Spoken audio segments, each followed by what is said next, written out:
The name and target demographic of my campaign. The name of my leaflet is Bullying, Don't Let Them Face It Alone. It is targeting people who feel that a friend or family member is being bullied. This leaflet will provide them with information on how to tackle this issue. The type of information that they will gain is different signs that they need to look out for, tips for dealing with bullying, different places that they can go or their child can go for help. I've also tried to include statistics that show how common bullying is and that they're not alone. My target demographic is both male and female, and it's generally aimed at parents, guardian or carers who are looking for the information for their child or a friend. It therefore means that they're going to be about 20 plus. They will live in the UK as this is where all the helplines are situated. I am not targeting it at any specific household income, nor what the parents do for a living, as children from any background can be bullied. I am therefore targeting it at parents whose child go to a public or a private school, so their reading ability could differ dramatically. This is why I shall make sure that I use restricted code language that is at the reading ability of a 9-year-old. This is because many of the readers could have low literary skills. Textual analysis of my final leaflet. For my leaflet, I decided to use the same colour scheme that the NSPCC uses to show continuity throughout it. It also shows brand cohesion, which is very important. I wanted the green to stand out, which is why I used it against a plain white background. This is also where I got the colour from for my leaflet, as I didn't want it to be overbearing. As I have only used one colour for my images and titles, rather than my background too, it means that the leaflet will be cheaper to produce, and I won't be spending as much money on ink. This money can then go to different fundraising techniques or other awareness campaigns. I have placed the image that I have photographed on both the front and back cover. The front cover section denotes a teenager looking straight at the camera with a sad expression. This connotes that she's been through something that is painful, and it is implied that she has been or is being bullied. Underneath this, I placed a title which reads, Bullying, Don't Face It Alone. I wanted the front cover image to not have a bruise, as it connotes that with help the problem can be resolved. The back cover image denotes the same girl but half of her face, but the other half of her face. This half of her face is a bruise around her eye. She still has the same scared look upon her face. This connotes that the bullying has now changed and is physical rather than just verbal. It has different statistics showing that just how many people are affected by bullying and how important it is to do something about it. This connotes that people who are being bullied are not alone and that they aren't the only people who are going through it, which is reassuring for them. My performance in researching and producing the production. Before I created my leaflet, I did a lot of primary and secondary research into the subject of bullying to find out which areas needed the most awareness and where campaigns were currently focusing on. For part of my primary research, I conducted a survey using SurveyMonkey, which is a free online survey software and questionnaire website. I asked a range of questions to try and get an idea of the age that children were generally being bullied and how long the bullying lasted, what type of the bullying it was, and what they did to resolve it, and if they told anybody.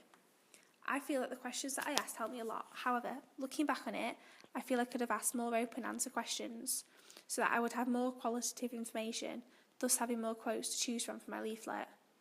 Qualitative questions allow the respondent to have their say in the situation, rather than being made to make a decision. However, the quantitative questions that I asked made it easy for me to create bar charts to analyse my results, and therefore a lot easier to read. I do feel like my questions have improved since last year, as they are now more detailed and the respondents have been more appropriate. When speaking to my professional, I feel that it wasn't as helpful as it could have been, as she was only filling in for somebody who was away from college for a month. This means that she doesn't know exactly how the college was ran and whether bullying was a problem here. This then means that it was difficult for me to see if bullying was a problem at Thomas Rotherham College, like it was at secondary schools and primary schools. I feel that if I was to have more time or to make the production again, I would talk to another professional that was either in a children's charity, a parent whose child has been bullied, as they are my target market, or somebody who was teaching at a primary or secondary school. My teacher has also critiqued my performance throughout me creating the leaflet. This included the creation of the design and the article that was inside. I made sure that any suggestions she gave me I acted upon, as they know the industry and how to make the product aesthetically pleasing. How I plan my research and production. To help me plan my research and production, I produced a production schedule every week so that I help plan my time effectively. This helped me break down the tasks that I had to do each week so I wasn't too overwhelmed. In my production schedule, I included what was going to be in each lesson. I also added a study period that I was going to come up and do media to make sure that I finished my research and production on time. I feel that my time management skills have been good within this project as I have finished the leaflet on time, which means my planning for the research and production have been effective. I had to make sure that the article abided by different factual communication techniques. For example, I had to make sure that there were no legal constraints. As I have images that feature a teenager, I need to make sure that she wasn't in any real cases of abuse and that she was an actress. I decided to use a slightly older teenager as I feared that doing the makeup on a young child could be quite traumatic and I didn't want to affect them at all. As I was using secondary research, I found information that was biased, as you aren't going to find information about a pro-bullying campaign. The information and statistics that included did, however, need to be accurate when relating to facts and figures. This means that the information needs to be correct and therefore isn't misleading or exaggerating the effects. The information that I used, for example the different helplines that they can go to, was from the NSPCC, which is a nationally recognised and renowned charity, which means that the figures are considered to be reliable and trustworthy. How I acted upon feedback from others. At first I wasn't happy with my 4-page leaflet, as I feel it looked more like a double spread rather than an actual leaflet. To help me with this, I decided to ask my teacher for suggestions to help me. He helped me to get rid of the background of the leaflet and make it white, and use the colour from the text of the NSPCC to be the section that add colour to the leaflet.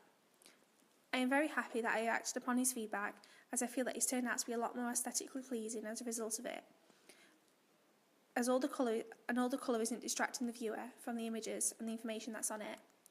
When photographing my image, I tried to manipulate the lighting so I could create a darker image that connotes danger as it's gloomier.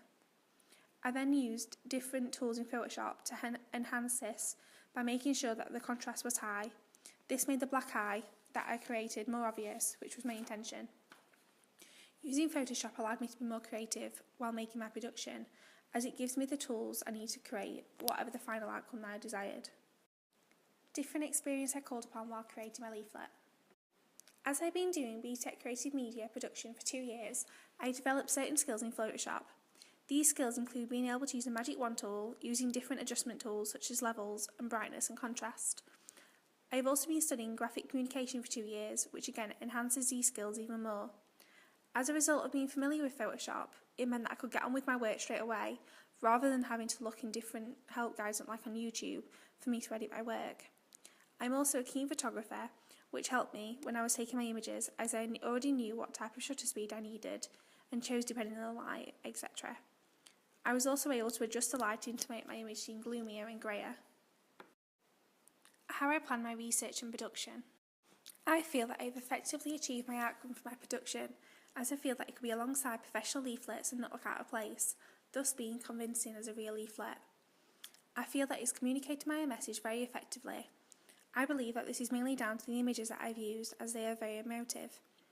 The fact that they are on both the front and the back of the leaflet also creates extra meaning, as it wraps around the leaflet, much like bullying wraps around the victim. I feel that this is very effective, as it also shows the consistency on both the front and the back of the leaflet. The appropriateness of my final production for my intended target audience demographics based on style and content. I feel that my final production is appropriate for my intended audience of parents, guardians and carers, or a child that they believe is being bullied. I have tried to make sure that the language that I've used isn't too colloquial and that the information is informative and therefore mainly teacher to pupil. I've also tried to make sure that the overall aesthetic isn't too young and therefore off-putting for the parent, guardian or carer.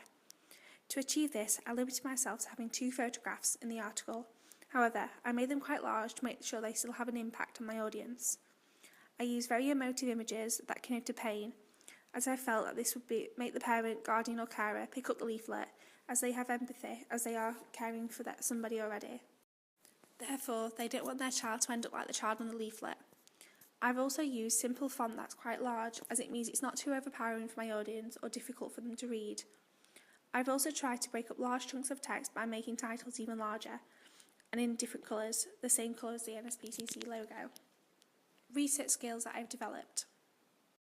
I have developed a range of research skills throughout my project. This includes my confidence increasing, as I've been up to members of the public doing a vox pop and asked them a range of different questions relating to bullying.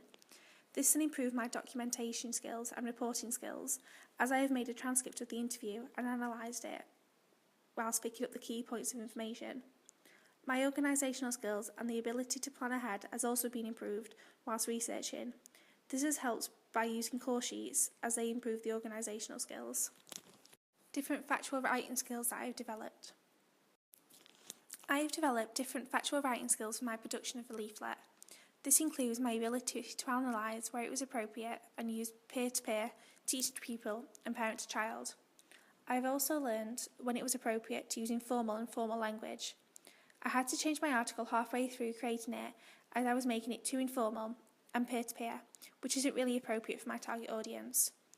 I changed this and made it teacher-to-pupil and parent-to-child throughout, yet I still kept the reading age of a 9-year-old to make sure that people from different backgrounds and educational levels were able to read the information and therefore help their child or become more knowledgeable about the situation of bullying.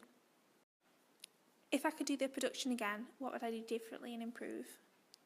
If I could do the production again, I would try and get a more wider range of images that included them of boys and girls of all ages.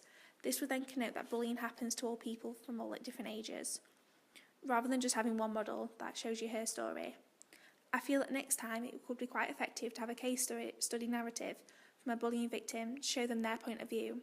This then would give the parent, guardian or carer more of an emotional bond with them, and therefore they will absorb the information more, as they want to make sure that they can prevent this from happening to their child, or they would know what to happen if their child ended up being bullied.